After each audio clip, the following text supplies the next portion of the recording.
Saya siap, Mbah. Saya yakin. Kalau begitu, kamu harus menyiapkan ayam hitam sebagai persembahan ritual awal untuk mendapatkan tumbal. Tumbal, Mbah? Iya, kamu harus menyiapkan tumbal manusia yang masih dalam keluargamu untuk kamu mendapatkan kekayaan.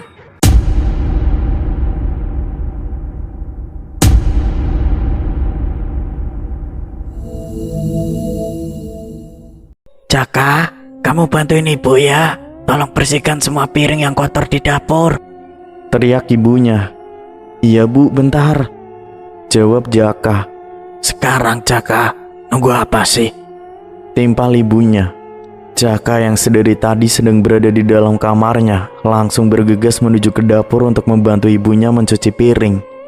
Kesehariannya Jaka memang sering sekali membantu ibunya beres-beres rumah yang berantakan. Sedangkan kakaknya jarang sekali disuruh-suruh oleh ibunya.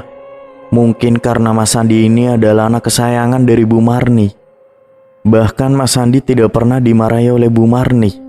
Kalau Jaka melakukan kesalahan sedikit pun pasti akan dimarahi oleh Bu Marni habis-habisan. Tapi meskipun begitu, Jaka tidak mengeluh. Jaka masih duduk di kelas 1 SMA. Sedangkan Mas Sandi ini duduk di kelas 3 SMA. Mas Sandi dan Jaka ini usianya terpaut 3 tahun. Mereka juga sekolah di tempat yang sama. Jaka dan Mas Sandi ini juga mereka berdua selalu akur. Ya meskipun kadang pernah bertengkar karena masalah yang sepele. Bu Marni dan Pak Bambang hanya memiliki 2 anak saja, yaitu Mas Sandi dan Jaka. Pak Bambang merupakan orang kaya raya, hidupnya berkecukupan dan memiliki rumah mewah. Pak Bambang memiliki usaha toko material, sedangkan Bu Marni ini ibu-ibu sosialita yang selalu kumpul-kumpul dengan teman-temannya, seperti kumpul arisan. Suatu ketika, Mas Sandi meminta kepada Pak Bambang untuk dibelikan motor sport. Pak, belikan aku motor sport dong, biar kayak teman-teman aku. Masa pakai motor yang itu terus? Ucap Mas Sandi. Untuk apa sih, San? Itu motor kamu juga baru beli beberapa tahun yang lalu. Baru 2 tahun dibeli, masih bagus. Jawab Pak Bambang. Tiba-tiba Bu Marni ikut nyimbrung nyeletuk pembicaraan antara Pak Bambang dan Mas Sandi. Belikan saja lah Pak, yang satunya kan bisa buat Jaka nantinya. Lagian Jaka selalu boncengan sama Sandi kalau berangkat sekolah. Timpal Bu Marni, sementara Jaka yang baru keluar dari kamar mandi menghampiri mereka. Ada apa Pak? Tanya Jaka. Ini masmu minta dibelikan motor sport, ucap Pak Bambang. Loh, itu kan motornya juga masih baru mas, jawab Jaka. Kamu gak usah ikut campur, kata Mas Sandi. Seketika Jaka pun terdiam duduk di samping Pak Bambang. Jaka, kamu gak apa-apa kan kalau masmu bapak belikan motor lagi? Nanti kamu pakai motor Mas Sandi yang itu ya, ucap Pak Bambang. Iya gak apa-apa kok Pak, jawab Jaka lemas. Memang Pak Bambang dan Bu Marni selalu saja memanjakan Mas Sandi, sedangkan Jaka mendapatkan bagian dari bekas kakaknya. Tapi meskipun begitu, Jaka masih tetap sabar dan menerima. Sebenarnya Pak Bambang ini tidak membeda-bedakan anaknya, tapi karena hasutan dari Bu Marni, jadi Pak Bambang mengikuti. Nanti kamu bapak belikan HP baru saja Jaka, timpal Pak Bambang. Serius Pak? Terima kasih Pak, jawab Jaka. Masa Jaka doang yang dibelikan HP baru Pak? Sandi juga dong, timpal Bu Marni. Kan Sandi udah dibelikan motor Bu, gantian lah Bu. Lagian harga HP sama motor kan jauh beda Bu, ucap Pak Bambang. Obrolan mereka pun terhenti karena sudah larut malam. Waktu sudah menunjukkan pukul 9 malam. Mereka pun kembali ke dalam kamarnya masing-masing untuk segera tidur. Hawa dingin mulai merasuk ke dalam tubuh membuat bulu kuduk berdiri, disertai dengan hujan deras di semalaman itu. Jaka menarik selimutnya untuk segera tidur. Keesokan harinya, seperti biasa, Jaka dan Mas Sandi berangkat sekolah bersama dengan menggunakan motor lamanya. Sedangkan Pak Bambang dan Bu Marni pergi ke dealer membelikan motor baru buat Mas Sandi. Setelah motor yang diinginkan Mas Sandi sudah dibayar, akhirnya Pak Bambang dan Bu Marni pulang ke rumah. Mereka menunggu di rumah, menunggu kedatangan motor baru milik Mas Sandi. Motor tersebut diantarkan dengan mobil pick up. Sore harinya, Mas Sandi dan Jaka pulang sekolah. Sesampainya di rumah, Mas Sandi sangat senang ketika melihat motor sport barunya tersebut sudah terparkir di depan rumahnya. Saat itu juga Pak Bambang dan Bu Marni sedang duduk berada di depan rumah. "Assalamualaikum," ucap Mas Sandi dan Jaka. "Waalaikumsalam," jawab kedua orang tuanya. "Itu motornya sudah datang, San," ucap Pak Bambang. "Iya Pak, keren sekali. Makasih ya Pak, Bu," kata Mas Sandi. Sedangkan Jaka masuk meninggalkan Mas Sandi dan kedua orang tuanya. Mas Sandi sedang senang sekali melihat motor barunya yang terparkir di depan rumahnya. Jaka hanya duduk termenung di dalam kamarnya sembari menatap ke arah jendela kamarnya. Sesekali Jaka meneteskan air matanya. Jaka merasa selalu dibanding-bandingkan oleh kedua orang tuanya yang lebih memanjakan kakaknya tersebut.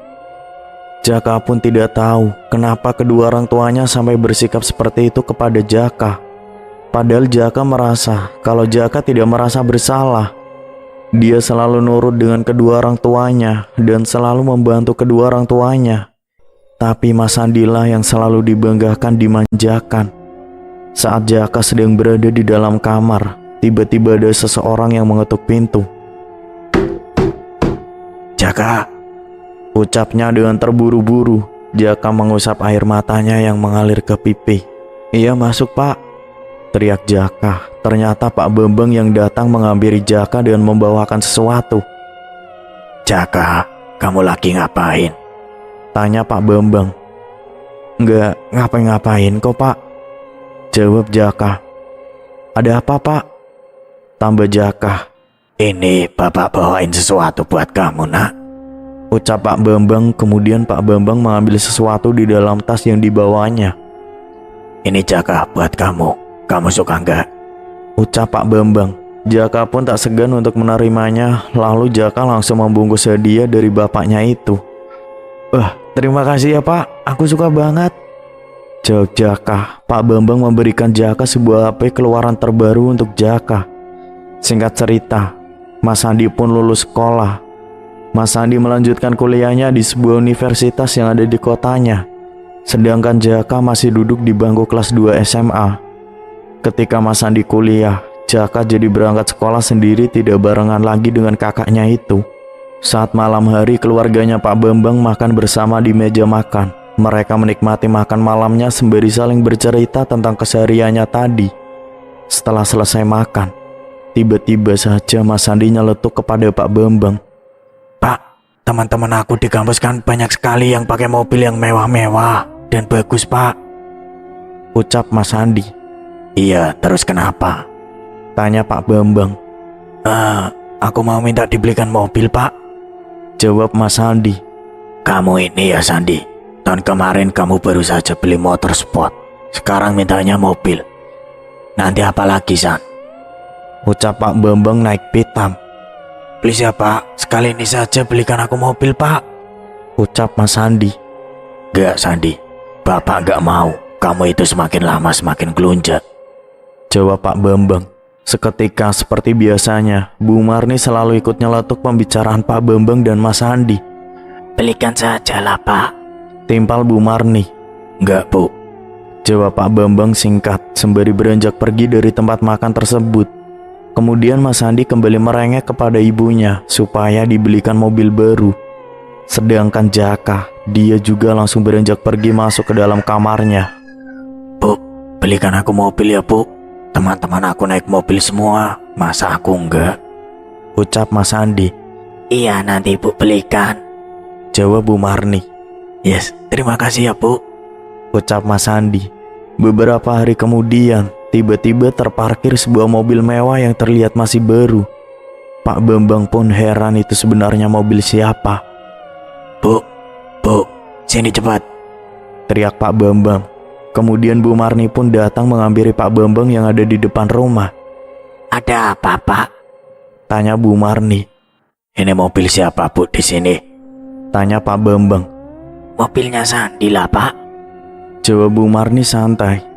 "Sandi, dapat uang dari mana kamu?" tanya Pak Bambang. "Jual tanah kamu yang ada di sana Pak," Jawab Bu Marni. Astagfirullah Bu, kenapa kamu tidak bilang dulu sama bapak? Ucap Pak Bambang. Kalau ibu bilang sama bapak, kan bapak pasti tidak mau membelikan mobil buat Sandi. Jawab Bu Marni. Singkat cerita, beberapa tahun kemudian Jaka pun sudah lulus dari SMA. Sekarang Jaka akan berkuliah di universitas yang sama dengan kakaknya. Setiap berangkat ke kampusnya, Jaka menggunakan motor bekas kakaknya. Karena sekarang Mas Sandi kalau pergi ke kampusnya naik mobil. Di kampusnya, Mas Sandi terkenal playboy yang selalu bergonta-ganti pasangan. Sedangkan Jaka belum memiliki pacar sama sekali dan belum mengenal dengan wanita. Mas Sandi juga menjadi orang yang nakal, selalu pergi main ke klub malam dengan bermabuk-mabukan. Tapi Bu Marni tidak pernah memarahi Mas Sandi. Padahal perbuatan Mas Sandi itu salah, tapi tidak pernah dimarahi atau dinasehati oleh Bu Marni. Tapi meskipun begitu, di kampusnya Mas Sandi ini anak yang pintar. Sejak sekolah dasar memang Mas Sandi ini selalu mendapatkan peringkat kelas. Padahal penampilannya yang urakan, tapi otaknya sangat cerdas. Mungkin itulah yang membuat ibunya dan Pak Bambang selalu memanjakan Mas Sandi. Berbeda dengan Jaka yang tidak pernah mendapatkan peringkat di kelasnya. Jaka sudah sering sekali dibanding-bandingkan oleh ibunya dengan kakaknya. Saat itu Pak Bambang sedang asik nonton televisi bersama. Di sela-sela menonton televisi tersebut, mereka saling bercengkrama. Terlihat Mas Sandi sedang senyum-senyum sendiri menatap layar ponselnya. Kamu kenapa, San? Ini Bu, aku mendapat peringkat 2 di kelas. Ucap Mas Sandi. Yang benar kamu, San. Ibu bangga sama kamu. Semoga bisa ke peringkat 1 ya, San. Ujar Bu Marni. Lalu Pak Bambang ikut nyeletuk pembicaraan dari Mas Sandi dan Bu Marni. Hebat kamu, San. Kamu mau hadiah apa? Ucap Pak Bambang. Sementara Jaka yang ada di sana hanya bisa terdiam melihat dan mendengar kakaknya yang selalu dipuji-puji. Jaka, lihat nih kakak kamu, dia pintar. Contoh dong kakak kamu. Ucap Bu Marni. Jaka hanya bisa terdiam, menunduk dengan apa yang dikatakan ibunya. Jaka menahan rasa tangisnya di dalam hati. Karena tidak tahan berada di tempat televisi tersebut, Jaka pun langsung pergi beranjak masuk ke dalam kamarnya. Sesampainya di dalam kamar, Jaka menutup pintunya rapat-rapat dan menangis, meluapkan semuanya yang ada di hatinya. Hingga suatu ketika, Mas Sandi lulus dari kuliahnya. Mas Sandi dengan mudahnya langsung mendapatkan pekerjaan di sebuah perusahaan yang gajinya cukup besar.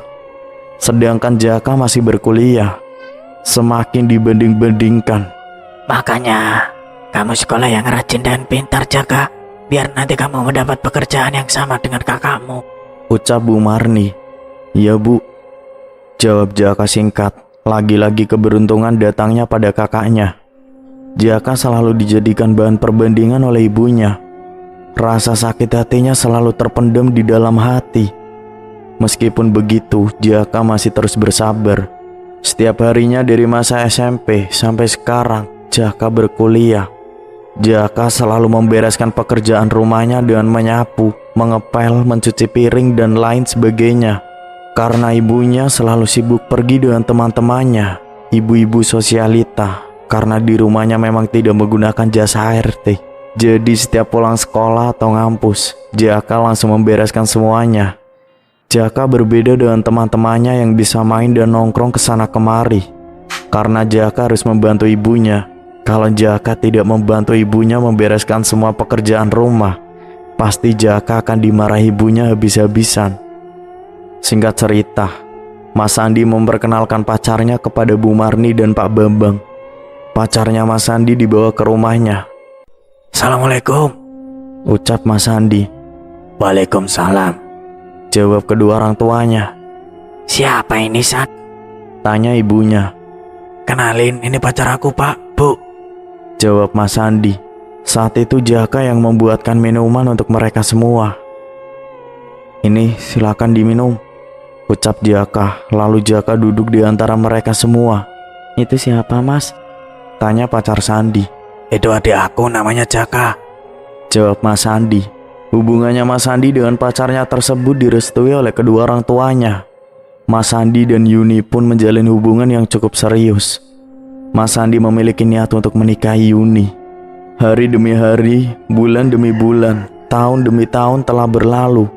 Akhirnya Jaka pun lulus dari kuliahnya. Jaka mencari pekerjaan ke sana kemari hingga akhirnya Jaka memutuskan untuk pergi merantau saja untuk mencari pekerjaan. Jaka pun merantau ke kota mencari pekerjaan dari perusahaan satu ke perusahaan lain. Jaka melamar pekerjaan, namun belum ada yang menyangkut. Jaka terus bersabar mencari pekerjaan dengan bekal S1-nya. Suatu ketika, Jaka pun akhirnya diterima di sebuah perusahaan yang ada di kota tersebut. Jaka mulai tertarik dengan wanita. Jaka jatuh cinta dengan seorang wanita yang berparas cantik. Wanita tersebut bekerja sebagai model majalah. Tubuhnya yang langsing dan mulus dengan paras yang cantik membuat Jaka tertarik dan terpesona dengan Gita yang berprofesi sebagai model. Jaka dan Gita bertemu di perusahaan tempat Jaka bekerja karena Gita menjadi model produk kosmetik di perusahaan Jaka bekerja. Jaka mencoba untuk mendapatkan hatinya Gita dan pada akhirnya Gita pun jatuh cinta dengan Jaka. Mereka menjalin hubungan pacaran. Setiap minggu sekali Jaka selalu jalan bareng dengan Gita untuk berkencan. Ketika Jaka sedang tertidur di kontrakannya, Jaka mendengar ada suara dering ponselnya.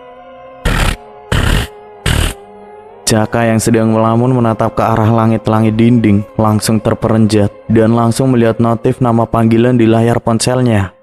Saat dilihat ternyata panggilan dari Mas Andi. Jaka pun langsung mengangkat teleponnya. "Halo, ada apa Mas?" Aku mau menikah minggu depan, kamu pulang ya? Ucap Mas Andi. "Iya Mas, nanti aku usahakan untuk pulang," jawab Jaka. Kamu di sana apa kabar? Betah kamu di sana? Tanya Mas Andi. "Baik Mas, ya betah Mas," jawab Jaka. Obrolan mereka pun terhenti karena tiba-tiba saja baterai HP-nya Jaka lowbat. Jaka merasa lebih tenang tinggal sendirian di kontrakannya itu karena dia tidak mendengarkan lagi ucapan ibunya yang menyakitkan. Dan Jaka juga lebih bebas untuk melakukan segala hal. Seminggu kemudian, Jaka pun akan pulang ke kampungnya untuk menghadiri pernikahan kakaknya. Jaka sudah izin dengan atasannya untuk cuti beberapa hari karena mau pulang kampung. Setelah sudah mendapatkan izin dari atasannya, Jaka pun langsung pergi ke kampung dengan menggunakan bus. Perjalanannya yang ditempuh oleh Jaka itu sekitar 7 jam. Sesampainya di kampung, sampai di rumah kedua orang tuanya, Jaka ini langsung dicecar dengan berbagai pertanyaan oleh ibunya. Kamu pulang kampung naik apa, Jaka? Kamu kerja di mana? Bagian apa? Cecar Bu Marni. "Aku naik bus Bu, di perusahaan kosmetik bagian manajer Bu," jawab Jaka. Bagian manajer kok naiknya bus, Jaka? Kenapa nggak beli mobil? Tanya Bu Marni. "Emang harus punya mobil Bu kalau kerjanya sebagai manajer?" Tanya Jaka. Iyalah Jaka, gaji kamu kan pasti besar. Jadi mana mungkin kalau kamu tidak bisa beli mobil? Ucap Bu Marni. "Iya Bu, tapi aku masih belum berniat beli mobil, gimana?" jawab Jaka. Singkat cerita, acara pernikahannya Mas Andi pun digelar dengan mewah dan lancar. Saat itu lagi-lagi Jaka dibandingkan dengan kakaknya oleh Bu Marni. Lihat Jaka, itu kakakmu, dia sangat beruntung sekali mendapatkan istri yang kaya dan cantik. Pekerjaannya juga sukses, ucap Bu Marni. "Iya Bu, rezeki orang kan berbeda-beda," jawab Jaka. Setelah menikah, Mas Andi tinggal bersama dengan kedua orang tuanya dan juga istrinya yaitu Yuni. Jaka pun kembali lagi ke kota tempatnya bekerja. Beberapa bulan setelah pernikahannya Mas Andi, Jaka mendapat kabar dari Mas Andi kalau Bu Marni jatuh sakit dan dirawat di rumah sakit. Saat itu Jaka sudah bisa membeli mobil sendiri, tapi Jaka masih tinggal di kontrakan yang dulu. Setelah mendapatkan kabar kalau Bu Marni ini sakit, akhirnya Jaka pun pulang kampung dengan mengajak Gita pacarnya menggunakan mobil barunya milik Jaka. Sekalian Jaka ingin memperkenalkan pacarnya kepada kedua orang tuanya. Perjalanan yang ditempuh Jaka masih sama, yaitu 7 jam perjalanan. Sesampainya di kampung, Jaka langsung pergi menuju ke rumah sakit. Karena Jaka belum mengetahui ibunya dirawat di ruangan mana, akhirnya Jaka bertanya terlebih dahulu kepada suster yang ada di resepsionis. "Maaf sus, saya mau tanya ruangannya Bu Marni sebelah mana ya?" tanya Jaka. Sebentar, saya cek dulu ya mas. Jawab suster setelah menemukan nama dan ruangannya Bu Marni. Suster tersebut pun menjelaskan kepada Jaka. Ruangannya Bu Marni berada di sebelah sana mas. Masnya lurus saja lewati lorong, nanti belok kanan, dan nanti ada ruangan tulip. Jelas suster. Terima kasih ya sus, jawab Jaka. Jaka dan Gita beranjak pergi berjalan menuju ke ruangannya Bu Marni. Assalamualaikum, ucap Jaka. Akhirnya datang juga kau. Ucap Mas Andi. Jaka menghampiri ibunya, lalu menjabat tangan dan juga menjabat tangannya Pak Bambang yang ada di dalam ruangan tersebut. Ibu sakit apa? Tanya Jaka, namun Bu Marni masih terlihat lemas dan tidak menjawab pertanyaannya dari Jaka. Ibu sakit jantung Jaka, timpal Mas Andi. Terus kata dokter gimana, harus operasi atau gimana? Tanya Jaka. Tidak apa-apa, ibu masih ringan, belum yang terlalu parah, jawab Pak Bambang. Ini siapa Jaka? Tanya Pak Bambang. Oh iya lupa, kenalin ini pacar aku, Pak, Bu. Namanya Gita, ucap Jaka. Kamu datang ke sini naik apa? Tanya Mas Andi. Naik mobil mas, kata Jaka. Wih, sekarang kamu sudah punya mobil sendiri ya Jak, hebat kamu, ucap Mas Andi. Ah enggak mas, masih hebat kamu di mata ibu bapak, jawab Jaka. Seketika di dalam ruangan tersebut hening saat Jaka mengatakan hal itu. Beberapa hari kemudian, akhirnya Bu Marni sudah diperbolehkan untuk pulang karena sudah sedikit pulih. Ya walaupun Bu Marni masih tetap sakit jantung, jadi Bu Marni ini tidak boleh mendengarkan kabar yang mengejutkannya. Karena kalau mendengarkan kabar buruk, sakit jantungnya tersebut akan kumat. Saat Bu Marni sudah dibawa pulang, Jaka izin pamit untuk pulang lagi ke kotanya karena besok harus bekerja. Karena juga sudah lega, Bu Marni sudah pulih seperti semula lagi. Singkat cerita, Jaka dan Gita sudah menjalin hubungan lama, dan akhirnya Jaka ingin segera menikahi Gita untuk dijadikan sebagai pendamping hidupnya. Jaka dan Gita kembali pulang kampung untuk meminta izin restu kepada kedua orang tuanya Jaka. Pak, Bu, aku mau minta izin sama bapak ibu. Aku ingin menikahi Gita sebagai istriku, Bu, ucap Jaka. Kamu yakin? Memangnya kita bekerja sebagai apa? Tanya Bu Marni. Dia model brand kosmetikku, Bu, jawab Jaka. Emangnya kamu sanggup untuk memenuhi semua kebutuhannya kita? Tanya Bu Marni. Insya Allah aku sanggup, Bu, jawab Jaka. Ya sudah, kalau kamu yakin dan siap, Bapak akan merestui kalian, timpal Pak Bambang. Ibu gak setuju, jawab Bu Marni. Loh, kenapa Bu? Tanya Pak Bambang. Namun Bu Marni tidak menjawab. Bu Marni meskipun cuek terhadap Jaka, tapi Bu Marni memperhatikan apa yang terbaik untuk Jaka. Pacarnya Jaka ini penampilannya sangat serba mewah dengan pakaiannya yang glamor, dan Bu Marni memandang Gita ini kalau Gita adalah wanita yang matre. Jadi Bu Marni tidak merestui hubungannya Jaka karena Bu Marni takut kalau nanti Jaka hanya dimanfaatkan saja oleh Gita. Kenapa Bu? Emangnya Gita salah apa? Dia baik, dia cantik, ucap Jaka. Pokoknya ibu gak setuju, ucap Bu Marni. Ibu ini kenapa dari dulu selalu bersikap tidak ada denganku? Selalu Mas Andi yang ibu banggakan, ibu bandingkan dengan aku terus.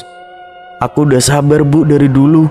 Aku mencoba menjadi yang terbaik, tapi selalu salah di mata ibu. Aku capek Bu.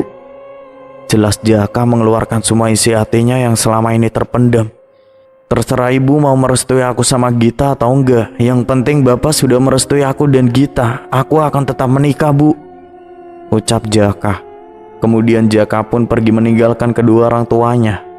Jaka dan Gita kembali ke kota. Singkat cerita, akhirnya Jaka melangsungkan pernikahannya di kota bersama dengan Gita. Dan hanya dihadiri keluarganya Gita, dan hanya kakaknya yaitu Mas Andi dan istrinya Mbak Yuni.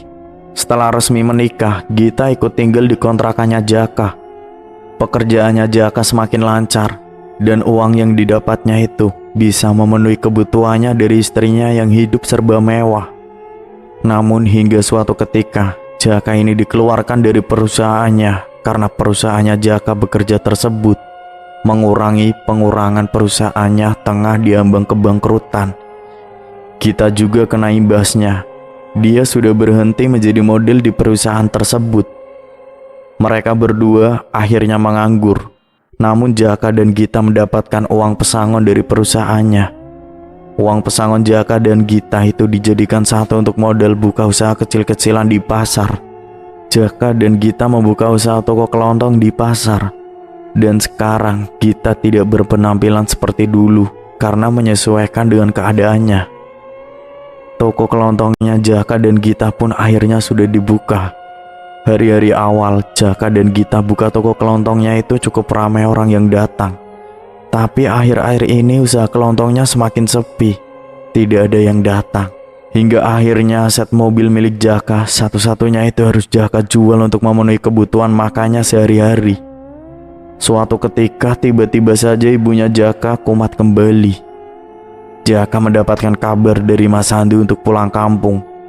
Akhirnya Jaka dan Gita pun pulang ke kampung dengan menggunakan bus.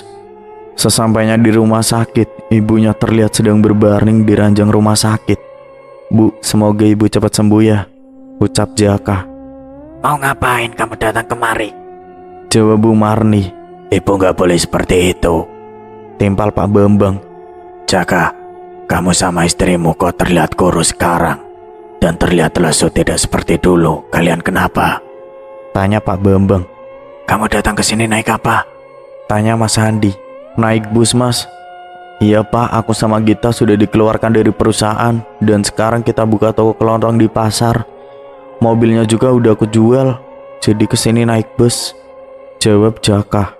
Itulah akibat durhaka dengan orang tua, tidak mendengarkan apa kata orang tua. Jadinya hidupnya belangsak, susah. Lihat Sandi, dia makin sukses, kaya, punya perusahaan sendiri. Timpal Bu Marni. Jaka pun hanya bisa tertunduk malu mendengar apa yang dikatakan oleh ibunya. Ibu nggak boleh seperti itu. Rezeki orang kan berbeda-beda, Bu, ucap Pak Bambang. Sudahlah, mending kamu pulang saja, Jaka, ucap Bu Marni. Oke Bu, aku akan pulang sama istri aku. Dan aku akan buktikan kalau aku bisa sukses melebihi dari Mas Sandi, jawab Jaka yang sudah naik pitam. Akhirnya Jaka dan Gita pun pergi kembali ke kotanya. Singkat cerita, Jaka mengeluh pusing karena toko kelontongnya sepi, bukannya mendapatkan pemasukan. Tapi Jaka malah terus mengeluarkan uang untuk modalnya. Apalagi Gita yang setiap harinya selalu memarahi Jaka karena tidak mau mencari pekerjaan yang lain.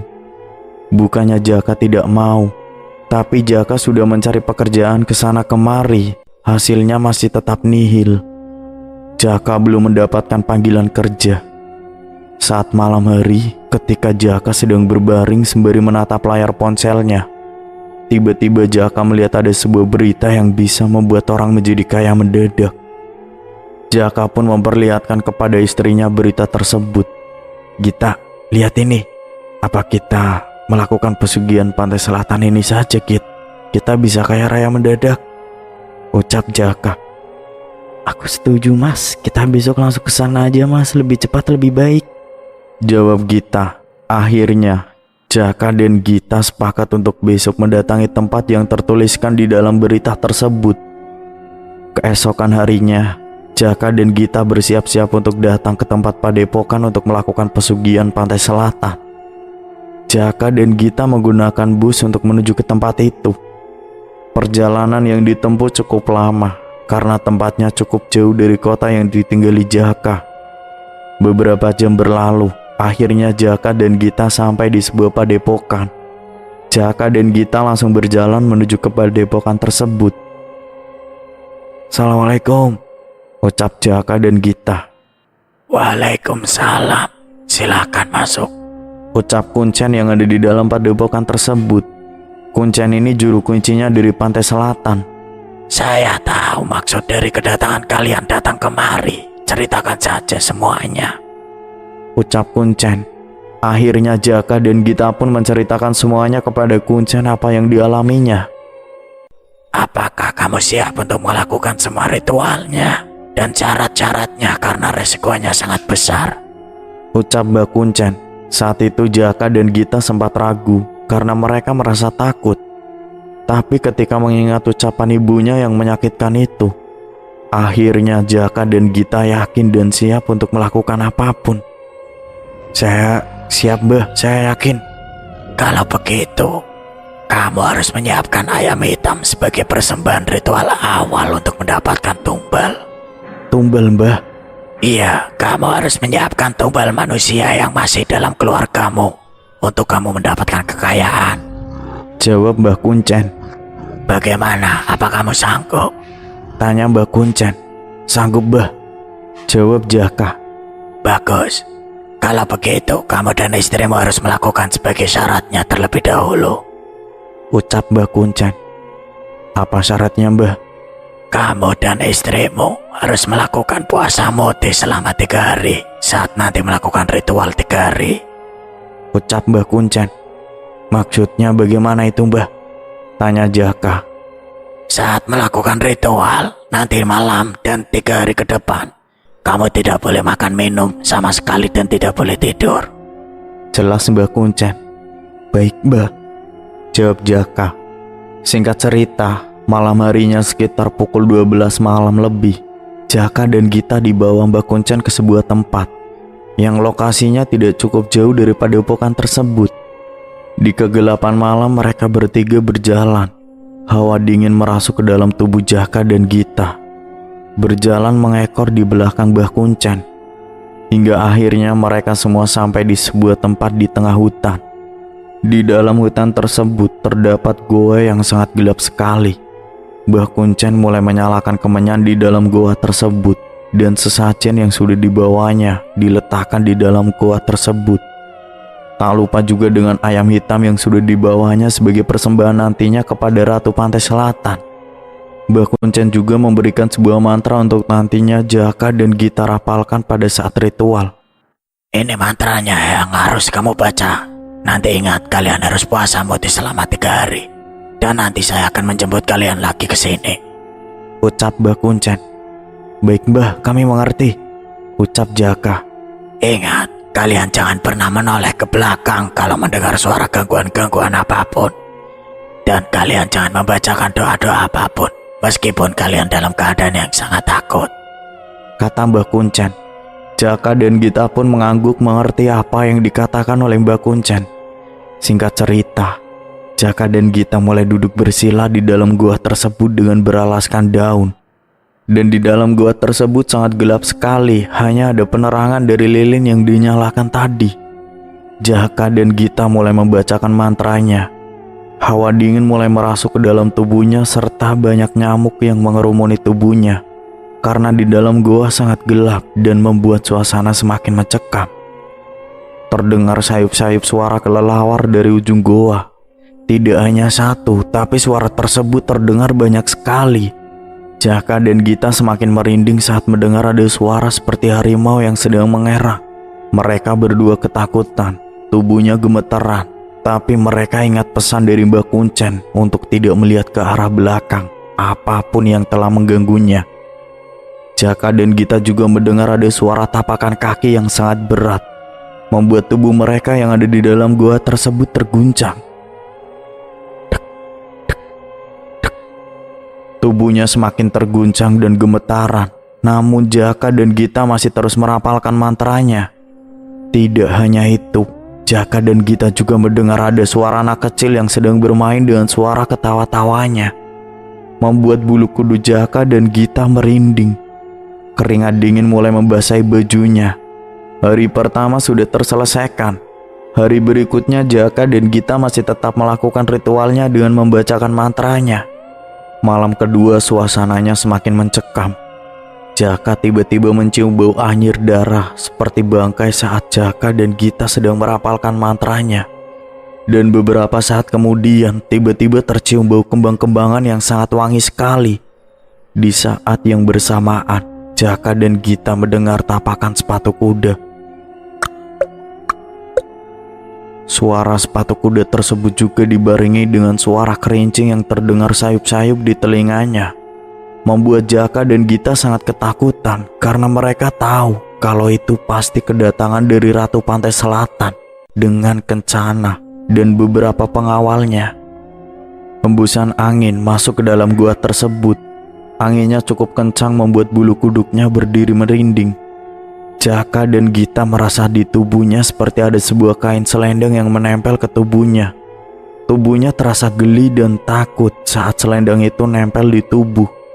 Tiba-tiba di hadapannya, Jaka dan istrinya melihat ada sosok wanita yang sangat cantik dengan pakaian kebaya berwarna hijau disertai dengan selendang dan mahkota yang ada di atas kepalanya. Sosok wanita yang menggunakan kebaya hijau tersebut adalah sosok Ratu Pantai Selatan. Jaka dan istrinya semakin gemetaran melihatnya, dan sosok Ratu Pantai Selatan mengatakan kepada Jaka dan Gita, "Saya akan membuat hidup kalian sejahtera, asalkan kalian menyiapkan seseorang untuk ikut ke tempat pekerjaan saya. ucap Ratu Pantai Selatan. Dan jika kalian sudah berhasil menumbalkan salah satu dari keluargamu, kalian akan menjadi kaya raya mendadak." Timpal Ratu Pantai Selatan. Lalu sosok wanita Ratu Pantai Selatan tersebut menghilang, entah kemana perginya. Namun di dalam goa tersebut, Jaka dan Gita masih mencium bau kembang-kembangan.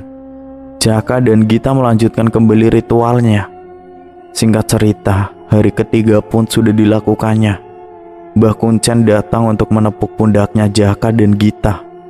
Wajahnya Jaka dan Gita terlihat sangat pucat sekali seperti orang yang sudah meninggal. Karena kan memang sudah 3 hari mereka tidak makan dan minum. Saat Mbah Kuncen datang, beliau langsung memberikan minum dan makanan untuk Jaka dan Gita. Mbah Kuncen melihat ke dalam goa kalau ayam hitamnya yang tadinya hidup sekarang sudah mati. Itu artinya kalau ayam hitam sudah diterima menjadi persembahan ritualnya kepada Ratu Pantai Selatan. Mereka pun akhirnya kembali ke padepokan Mbah Kuncen. Sebelum Jaka dan Gita pulang, Mbah Kuncen berpesan kepada Jaka dan Gita, Nanti setelah kalian pulang dari sini, kalian harus menyiapkan sebuah ruangan kosong untuk melakukan ritual. Dan nanti kalian tulis berapa besar nominal uang yang ingin kalian inginkan di sebuah kertas dan diletakkan ke dalam ruangan tersebut beserta dengan sesajen kembang 7 rupa, kemenyan, ayam hitam. Dan setelah selesai membaca mantra, nanti kamu tinggalkan saja ruangan itu tutup dengan rapat, jelas Mbah Kuncen. Baik Mbah, kami mengerti, jawab Jaka. Setiap bulan sekali kamu harus datang ke sini untuk melakukan ritual kecil-kecil. Kamu datang di setiap malam Jumat Kliwon, ucap Mbah Kuncen. Ya Mbah, terima kasih, kalau begitu saya pamit pulang dulu, jawab Jaka setelah semuanya sudah selesai. Jaka dan istrinya pun kembali ke kontrakannya yang ada di kota. Dan sesampainya di kontrakan, Jaka langsung menyiapkan sebuah ruangan khusus untuk melakukan ritual dan juga menyiapkan beberapa sesajen yang sudah dikatakan oleh Mbah Kuncen. Jaka juga menuliskan nominal uang yang diinginkannya. Malam harinya Jaka melakukan ritual dengan mantra yang sudah diberikan oleh Mbah Kuncen. Dan setelah selesai melakukan ritual, Jaka keluar menutup rapat pintu ruangan ritualnya. Singkat cerita, keesokan harinya Jaka dan Gita masuk ke dalam ruangan tempat ritual tersebut. Jaka dan Gita pun terkejut ketika melihat banyak sekali uang dan perhiasan di dalam ruangan tersebut. Mereka benar-benar menjadi kaya raya mendadak. Jaka dan Gita pun memutuskan untuk pulang kampung saja untuk tinggal di rumahnya kedua orang tua Jaka. Kedua orang tuanya Jaka yaitu Bu Marni dan Pak Bambang pun mengizinkan Jaka dan istrinya tinggal di rumahnya. Karena memang rumahnya Pak Bambang sangat besar dan masih banyak ruangan kosong yang tidak ditempati. Namun itu hanya sementara, karena Jaka dan Gita akan membangun rumah sendiri di dekat rumah orang tuanya. Jaka juga ingin membuka usaha toko sepeda di pasar. Hingga memiliki beberapa cabang toko sepedanya membuat Jaka semakin kaya raya. Jaka juga sudah tidak dihina dan dibanding-bandingkan lagi oleh ibunya. Karena sekarang Jaka sudah hidup mewah dan berkecukupan bergelimang harta. Setelah rumahnya Jaka dan Gita sudah jadi, mereka langsung pindah ke tempat rumah barunya. Hari demi hari berlalu. Di rumahnya Pak Bambang setiap malamnya selalu mendapatkan gangguan. Pernah suatu ketika, saat malam hari, saat Mas Sandi setelah dari toilet karena kebelet buang air kecil. Saat itu, Mas Sandi melihat sosok bayangan hitam masuk ke dalam kamar kedua orang tuanya. Tapi Mas Andi tidak terlalu menghiraukan akan hal tersebut. Mas Andi juga sempat menginap di rumah barunya Jaka. Mas Andi dan istrinya menginap semalam saja. Malam itu Mas Andi dan istrinya tidak bisa tidur karena mendengar ada suara tapakan kaki kuda yang sayup-sayup terdengar di telinganya. Tidak hanya itu, Mas Andi dan Yuni juga mencium bau-bau kemenyan di rumahnya. Kadang juga bau kembang-kembangan. Saat Mas Andi dan Yuni lihat keluar dari kamarnya, terlihat sepi, tidak ada apa-apa. Singkat cerita, setelah menginap dari rumahnya Jaka dan Gita, Mas Andi pun kembali pulang ke rumahnya Bu Marni dan Pak Bambang. Saat di rumah kedua orang tuanya, anehnya Mas Andi juga mendengar seperti ada suara tapakan kuda serta suara kerincing. Tidak hanya itu, Mas Andi mencium bau kemenyan dan kembang-kembangan sama seperti yang dialami di rumahnya Jaka. Suatu malam hari, saat Bu Marni sedang bermimpi, dia didatangi oleh sosok genderuwo di dalam mimpinya. Sosok genderuwo tersebut bertubuh besar, tinggi, berbulu dengan gigi taring yang keluar dari mulutnya. Sosok genderuwo tersebut mencoba untuk mendekati tubuhnya Bu Marni dan mengatakan sesuatu kepada Bu Marni. "Ayo ikut denganku," ucap sosok genderuwo tersebut. Tangan sosok genderuwo tersebut mencoba memegangi tangannya Bu Marni. Namun Bu Marni mencoba melawan. Tubuhnya terasa gemeteran, ketakutan. Bu Marni pun teriak-teriak sekencang-kencangnya. Bu Marni pun terbangun. "Ada apa, Bu?" tanya Pak Bambang yang tertidur di sampingnya Bu Marni. Bu Marni masih terasa ngos-ngosan nafasnya dan tubuhnya penuh dengan keringat yang bercucuran. "Ibu kenapa? Ibu mimpi buruk ya?" tanya Pak Bambang. Iya Pak, Ibu bermimpi ada sosok genderuwo menghampiri Ibu, jawab Bu Marni. Setiap harinya, setiap malam, suara yang didengarkan oleh Mas Andi dan Yuni didengarnya terus-menerus. Kadang juga Mas Andi mendengar ada suara tangisan perempuan berada di belakang rumahnya. Saat itu Mas Andi sedang berada di dapur untuk mengambil segelas air putih. Dan betapa terkejutnya Mas Andi melihat rak piring di dapurnya tersebut bergerak-gerak sendiri. Mas Andi yang ketakutan pun langsung lari terbirit-birit masuk ke kamarnya. Saat Mas Andi lari, Mas Andi mendengar ada suara langkah kaki yang sama dengan suara langkah Mas Andi. Namun saat Mas Andi menoleh ke belakang, ternyata tidak ada siapa-siapa di sana. Singkat cerita, tiba-tiba saja Bu Marni meninggal dunia. Bu Marni ditemukan di dalam kamarnya dengan wajahnya yang tiba-tiba membiru dan koreng yang ada di sekujur tubuhnya. Padahal sebelumnya Bu Marni tidak menderita koreng. Waktu itu Pak Bambang tidak ada di sampingnya Bu Marni. Pak Bambang sedang di toko materialnya. Mas Andi dan Yuni juga sedang pergi ke rumah orang tuanya Yuni. Jadi rumahnya Bu Marni tinggal sendirian. Bu Marni ditemukan oleh Pak Bambang ketika Pak Bambang baru pulang. Pak Bambang langsung menangis saat melihat istrinya sudah meninggal dunia. Dan koreng yang ada di tubuhnya Bu Marni ini sangat busuk sekali baunya. Saat itu ketika Bu Marni di rumah sendirian, Bu Marni didatangi oleh sosok genderuwo nyata di hadapannya di dalam kamar. Sehingga Bu Marni shock dan meninggal dunia karena memang Bu Marni memiliki penyakit jantung. Jadi secara mudahnya Bu Marni meninggal dunia. Kematiannya Bu Marni juga diduga meninggal karena serangan jantung. Karena Bu Marni memiliki penyakit jantung, jadi kemungkinan ada kaitannya dengan sakit yang dideritanya. Jaka dan Gita pun ke rumah kedua orang tuanya untuk mengantar ibunya ke peristirahatan terakhir. Namun setelah peninggalan ibunya Jaka dan Gita malah menjadi semakin kaya raya. Jaka bisa membeli mobil mewah dan juga bisa membuat cabang toko sepedanya di kota lain. Seminggu setelah kepergian ibunya, tiba-tiba Mas Andi menderita sakit. Mas Andi merasa kalau kakinya susah untuk digerakkan dan Mas Andi tidak bisa berjalan. Mas Andi hanya bisa terbaring di kasurnya. Sudah dibawa periksa kesana kemari akan tetapi Mas Andi masih tetap sama hasilnya. Kakinya tidak bisa berjalan. Padahal juga sudah dilakukannya operasi pada kakinya Mas Andi, tapi tetap sama belum bisa jalan. Pak Bambang sebagai orang tuanya merasa kasihan dan iba kepada Mas Andi. Dan Pak Bambang teringat sesuatu. Kalau Pak Bambang memiliki kenalan orang pintar yang bisa dibilang gurunya. Namanya Pak Mangsur. Pak Mangsur dihubungi oleh Pak Bambang untuk datang ke rumahnya. Pak Mangsur juga bersedia untuk datang ke rumahnya Pak Bambang. Mas Andi selalu mengeluh sakit pada kakinya. Aduh, sakit sekali nih Pak kakiku. Teriak Mas Andi. Sabar ya San, besok ada orang pintar yang akan datang ke sini buat nyembuhin kamu. Jawab Pak Bambang.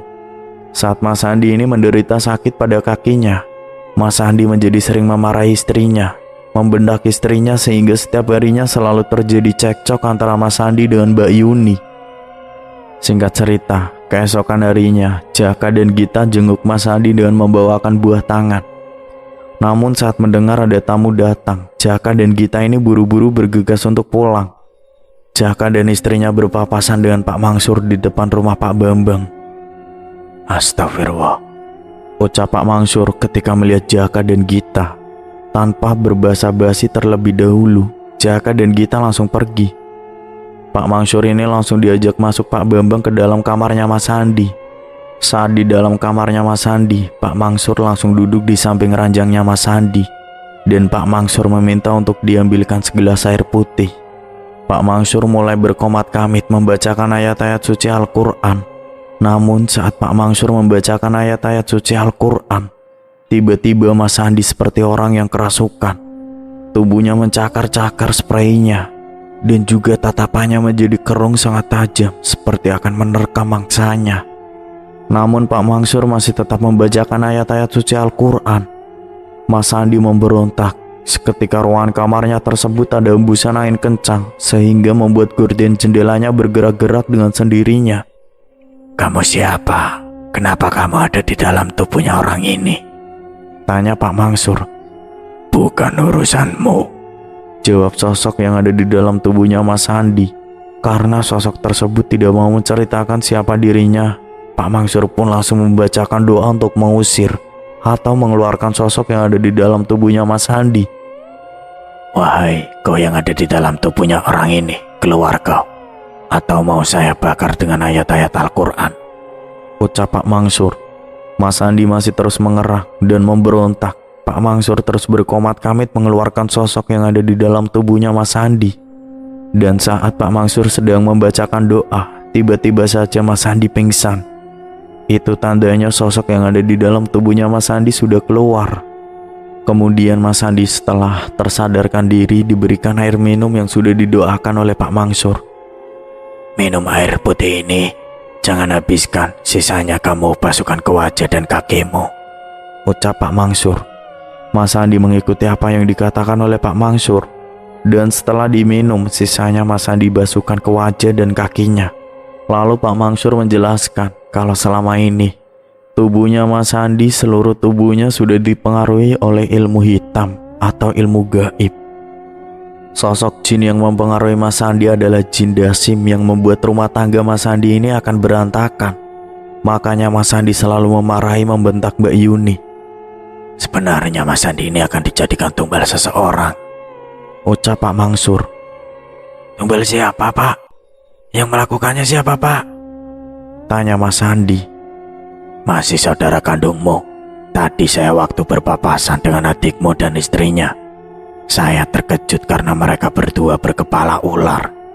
Dan kemungkinan Bu Marni sudah dijadikan tumbal oleh anaknya sendiri demi harta kekayaannya, ucap Pak Mangsur. Astagfirullah, saya malu Pak. Saya tidak bisa menjaga anak-anak saya dengan baik. Saya telah gagal menjadi orang tua, jawab Pak Bambang. Bapak jangan merasa seperti itu. Ini sudah menjadi garis takdir dari Allah Subhanahu wa Ta'ala, ucap Pak Mangsur. Pak Bambang menangis tak menyangka kalau anaknya melakukan hal seperti itu. Sekarang Mas Andi sudah sembuh dan sudah bisa berjalan kembali. Sebelum Pak Mangsur pulang, Pak Mangsur membuat pagar gaib di rumahnya Pak Bambang agar tidak ada lagi di keluarganya Pak Bambang yang menjadi target tumbal. Jangan lupa kalian semua harus pertebal iman dengan rajin beribadah kepada Allah Subhanahu wa Ta'ala, ucap Pak Mangsur. Singkat cerita, Jaka dan istrinya berencana untuk pergi berlibur ke suatu tempat. Namun di saat perjalanan, Jaka dan Gita mengalami kecelakaan. Di perjalanan mobilnya Jaka dan Gita masuk ke dalam jurang dan terbakar meledak. Jaka dan Gita akhirnya meninggal dunia dalam kecelakaannya tersebut. Mereka menjadi tumbal atas pesugihan yang dilakukannya sendiri karena perjanjian dengan sosok Ratu Pantai Selatan meminta tumbal setiap tahunnya. Jaka tidak memberikan tumbalnya. Akhirnya Jaka dan istrinya yang melakukan perjanjian itulah yang menjadi tumbal sendiri. Selama mereka menikah juga mereka tidak dikaruniai anak. Jenazahnya Jaka dan Gita ditemukan dalam keadaan remuk dan hancur. Meskipun begitu, Pak Bambang dan Mas Sandi mau mengurus kematian dari Jaka dan Gita. Rumah yang dibangun Jaka itu sekarang terbengkalai dan menjadi angker. Semua toko sepedanya juga sekarang sudah bangkrut dan tutup semuanya. Siapa yang berbuat dialah yang akan mendapatkan balasannya. Semoga kita dijauhkan dengan yang namanya perbuatan musyrik. Saya pamit undur diri. Wassalamualaikum warahmatullahi wabarakatuh.